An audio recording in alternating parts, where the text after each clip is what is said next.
अस्सलामुअलैकुम। Awais electric YouTube channel में आपको खुशामदीद कहते हैं। प्यारे दोस्तों, आज की हमारी वीडियो का टॉपिक है पी टाइप और एन टाइप के बारे में। हमें अपने घर के लिए कौन सा सोलर पैनल लेना चाहिए, इसकी परफॉर्मेंस बेहतर है, ये सब कुछ डिस्कस करेंगे हम आज की वीडियो में। देखें, हर सोलर पैनल पी और एन दोनों होता है। कोई भी पैनल खाली पी टाइप नहीं होता और ना ही खाली एन टाइप होता है। अगर आप सोलर पैनल को खाली पी या खाली एन बनाएंगे तो ये पैनल बिजली नहीं बनाएगा, क्योंकि पी एन जंक्शन की वजह से सोलर पैनल बिजली बनाता है। अगर आप कहें ये पैनल एन टाइप है और ये पैनल पी टाइप है तो ये स्टेटमेंट गलत होगी। सारे पैनल पी एन होते हैं। जब आप गूगल पे पी टाइप या एन टाइप सर्च करते हैं तो आपको काफी चीजें मिलती हैं। वो इसलिए मिलती हैं क्योंकि ये वेफर होते हैं जो कि रॉ मटेरियल होता है जिसकी हम बात कर रहे हैं।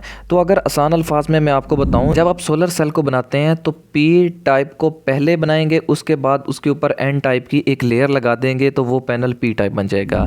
और अगर एन टाइप को पहले बनाएंगे और पी लेयर को उसके बाद ऊपर लगा देंगे तो वो पैनल एन टाइप कहलाता है। पी टाइप और एन टाइप ये कोई टेक्नोलॉजी नहीं है, ये एक बुनियादी चीजें हैं जो हर सोलर पैनल में होनी चाहिए। पी और एन कोई टेक्नोलॉजी नहीं है, जिस तरह मैंने आपको पहले बताया, ये सिर्फ एक डोपिंग है। ये करनी ही होती है हर सोलर पैनल में। अब ये डोपिंग किस तरह की जाती है, पी और एन को किस तरह बनाया जाता है, इसकी तरफ आते हैं। देखें, पी का मतलब है पॉजिटिव और एन का मतलब है नेगेटिव। जितने भी हमारे सोलर पैनल हैं इनके लिए जो मटेरियल इस्तेमाल होता है उसे हम सिलिकॉन कहते हैं। सिलिकॉन एक सेमीकंडक्टर मटेरियल है जो हमें रेत से मिलता है। ये तकरीबन कुछ 10-12 घंटे का प्रोसेस होता है, उसके बाद हमें रेत से सिलिकॉन मटेरियल मिलता है। हमारे जितने भी इलेक्ट्रॉनिक्स के कंपोनेंट्स होते हैं, मिसाल के तौर पर transistor, diode, IGBTs, FETs, ICs वगैरह, ये सब के सब सिलिकॉन से बनाए जाते हैं। सिलिकॉन को हम खालिस हालत में इस्तेमाल नहीं कर सकते हैं। इसका यूज़ करने के लिए इसमें कुछ मिलावट करना होती है। मिलावट करने के लिए हमारे पास दो मटेरियल हैं, जिनमें पहले का नाम बोरॉन और दूसरे का नाम फास्फोरस है। अब आप याद रख लें, जब सिलिकॉन में बोरॉन की डोपिंग की जाती है, बोरॉन की मिक्सिंग की जाती है तो वो बन जाते हैं पी टाइप मटेरियल। और जब सिलिकॉन में फास्फोरस की डोपिंग की जाती है, उसको मिलाया जाता है तो वो बन जाते हैं एन टाइप मटेरियल।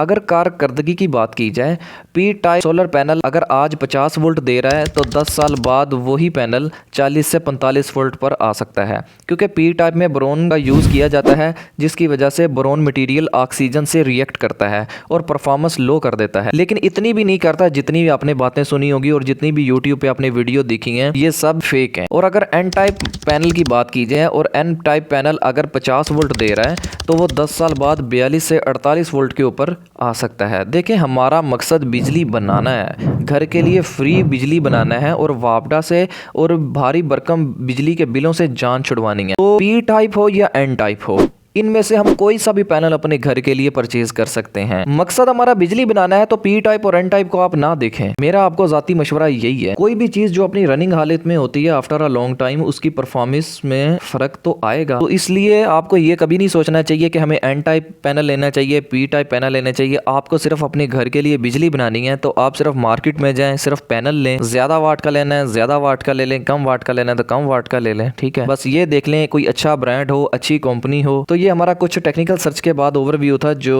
हमने आपको इस वीडियो में पेश किया है। तो उम्मीद है कि आपको मेरी वीडियो पसंद आई होगी। तो अगर आपको मेरी वीडियो पसंद आई है तो इस तरह की टेक्निकल वीडियोस की मालूमात के बारे में जानने के लिए मेरे चैनल को सब्सक्राइब कर दें। और अगर आप किसी भी टॉपिक पे वीडियो बनाना चाहते हैं तो मुझे कमेंट करें, मैं उस पर वीडियो ज़रूर बनाऊंगा। तब तक के लिए अल्लाह हाफिज़।